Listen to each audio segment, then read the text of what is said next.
Baseball exclusive coverage of the Mets and Yankees. No yes, no SNY, only on ESPN tomorrow for Jacob deGrom and Luis Severino at 7 Eastern. Wednesday night baseball, the Red Sox and Phillies from the bank. And then Jess, Alex, Buster, and I will be in Williamsport a week from tonight for the Little League Classic, the Mets and Phillies at 7 Eastern. Ryan Madson protecting a 3-run lead in a safe situation to work in the bottom half of the ninth.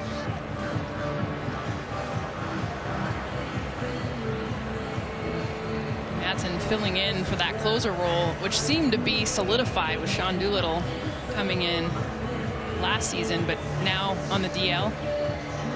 Kelvin Herrera on the DL, but Madson able to fill in that fastball, changeup, occasional curveball that he'll throw. He'll get some good swing and misses on that changeup, especially because he throws in that same tunnel as his fastball.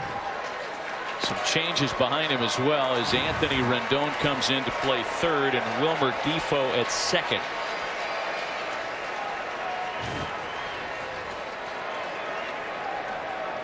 This is Dave Martinez equivalent to the hands team on a onside kick attempt.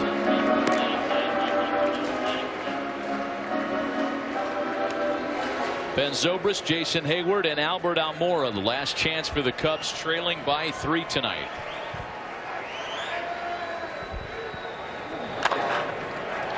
Bounce to first.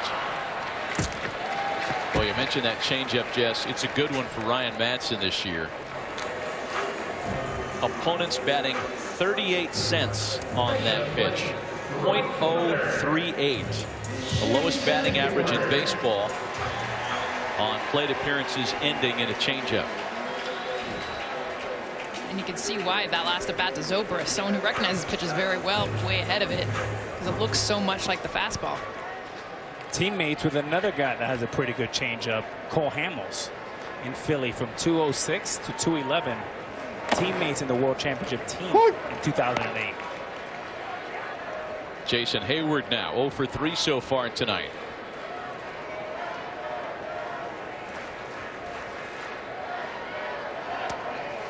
Well, we went on the air tonight talking about the Nationals with an opportunity to carve into the deficit in the NL East, something that they're 2 outs away from doing.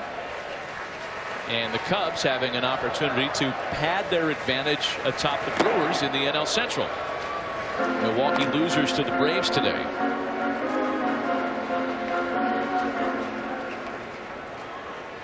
And those two will match up for a quick 2-game series coming up next here at Wrigley.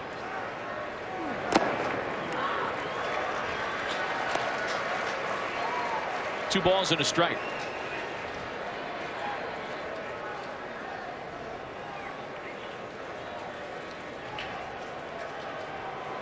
The Cardinals have played themselves back into relevancy in that division race as well.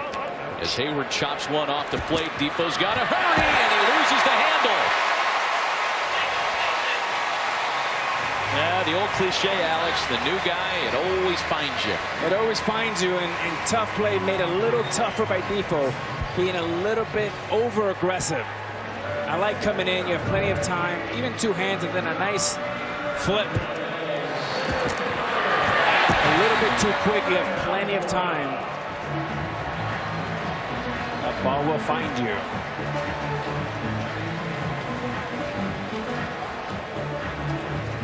Now, if you're the Nationals, you played a really good, clean game with your best pitcher on the mound, 8th and 9th inning, win 2 out of 3, and just get on the plane and get to St. Louis.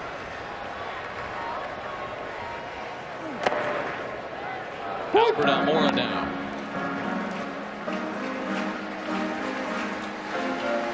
Alex, you talked about this. We talked about with the Nationals' depth of their lineup, but when you're missing sometimes just 1 or 2 players, and for the Cubs right now, and Chris Bryant, and even though their numbers without him have still been successful, this is a night when having him in the lineup just adds to that depth, adds to the amount of names and batters that are hot. And that one hits him. And now with 1 away, the Cubs have an opportunity to bring the tying run to the plate.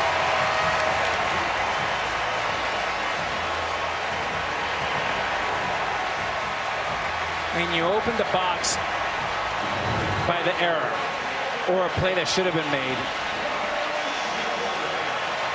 and all of a sudden you hit a batter, and now you got the tying run to the plate, and it happens in 3 pitches.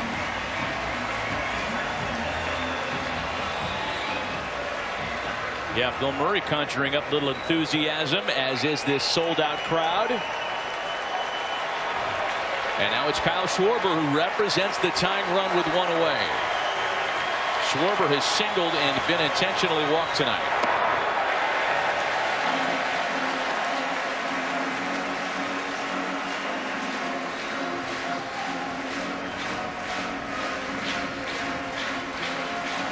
This is Kyle's 21st game since the All-Star break. He has driven in 2 runs over that period. Popped him up. Rendon, the other new guy. And that one finds him right in the glove.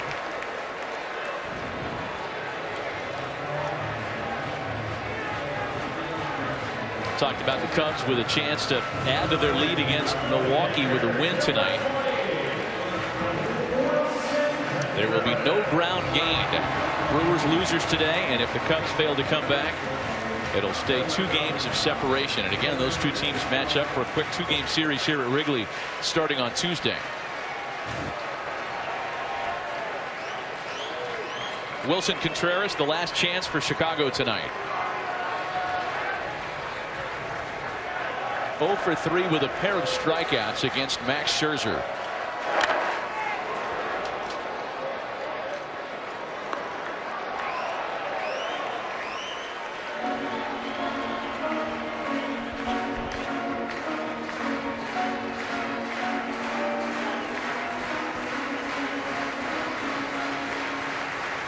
Scherzer in line for his major league leading 16th win of the year.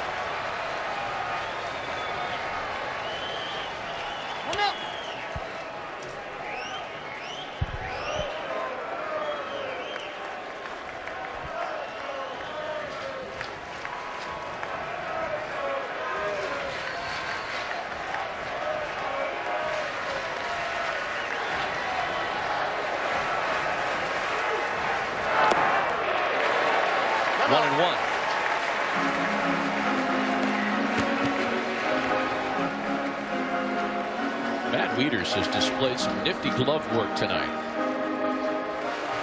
Very soft hands. Former Gold Glove winner. And for a man that tall, he gets as low as anybody. He is a big boy too. You stand next to that guy, you just feel terrible about yourself. I mean, speaking, you know, personal example.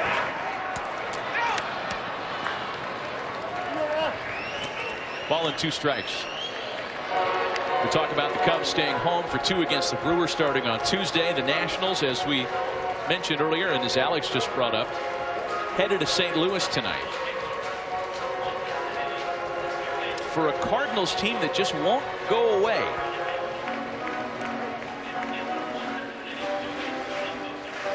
Matt Carpenter and company still relevant. Matt Carpenter, wow. Putting together some MVP consideration, and when you consider the start he had to his season. Yes, the home runs that he's hit since then.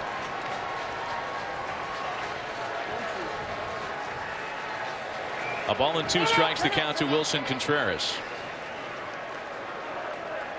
You really see on a night like tonight, because Scherzer and Hamels were so in control, so automatic, how the game has changed since it's gone to the bullpen on both sides.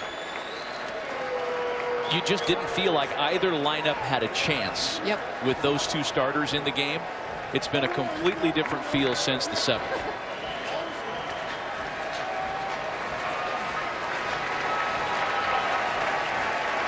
The 1-2.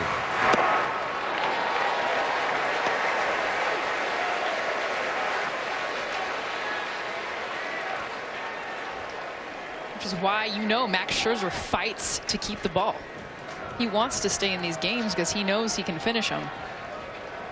The thing is, they need to keep him the rest of the season. He can't finish every game.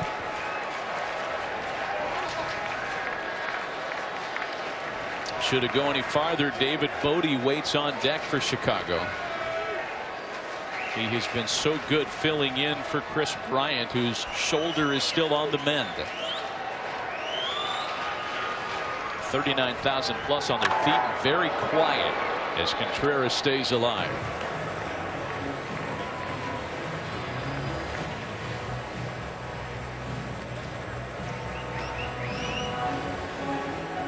You've seen the fastball usually averages about 94, 95 for Madsen, kick up to 98. And what he's hoping to be the last at bat. Trying to put away Contreras with that fastball, but you know the changeup is looming.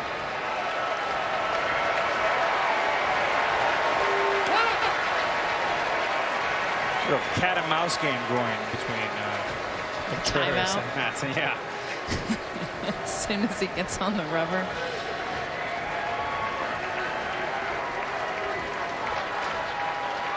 The next 2-2. And that one hit him. And now the winning run will dig in at the plate. The second hit batsman of the inning by Ryan Madsen.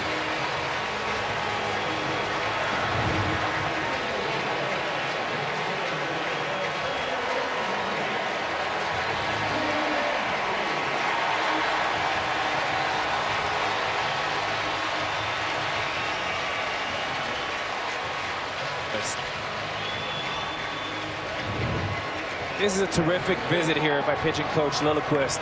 And basically what you're seeing is, hey, calm down here, big boy. And then Matt Wieters saying, give me your best 2 pitches. And right now they're saying, give me your best 2 pitches. It should be no sign. It'll be sinker, changeup, or changeup. But when Wieters gets back behind the plate, I don't want to see any sign. You should already be on the same page, just like coming out of a football huddle. You know the play that is called. Let's go.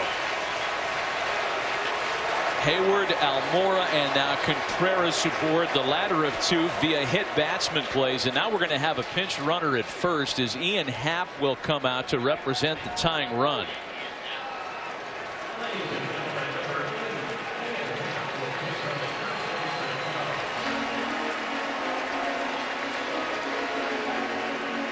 Well, that leaves only Victor Caratini available on the Cubs bench at this point, but Joe Maddon's going to do everything he can to tie the game or more here with 2 out in the last of the ninth. David.Bote, the pinch hitter. He's been very good off the bench, 3 for 6 in this capacity. Behind 0-1.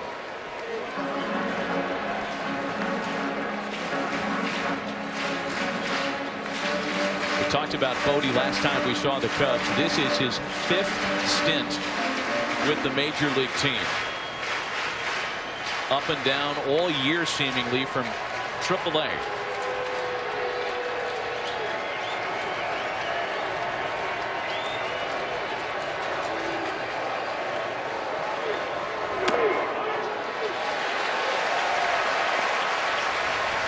One and one.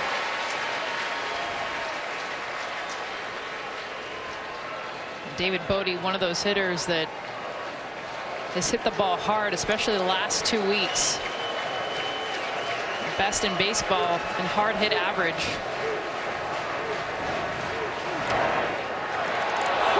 And the Cubs are down to their final strike tonight. Oh, wow. Alan Porter with a very generous call in the bottom of the zone, but he got it right. The difference between 1-2 and 2-1 is about 200 points on the batting average.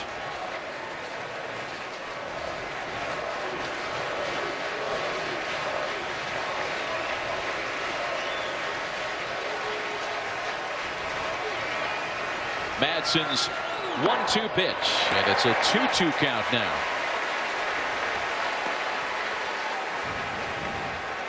We've seen Madsen get ahead. We just haven't seen his ability to put away, and that's something that he has done well in this closer role. See Justin Miller up in the pen for the Nationals, but even though Madsen has done a good job getting ahead of these Cubs hitters, he needs that strike 3 pitch or that put away pitch to get that 3rd out.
clearing space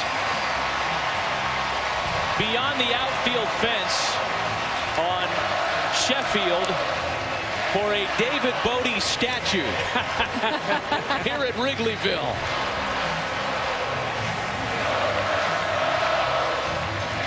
And a Hollywood ending for David.Bote, the 25-year-old who's been sitting idle in the bench for 8 innings, gets a fastball down in the zone. Perfect swing, down, a magical swing, a magnificent result with the bat flip. That's one that Mr. Bote will never, ever forget. Oh, man alive. Pinch hit, walk-off, grand slam. In all a result of baseball gods do not lie. Wilmer Defoe on the miscue allows this inning to continue. A misplayed ball, 2-hit batsman, and Max Scherzer's brilliant night is wiped away completely. My goodness.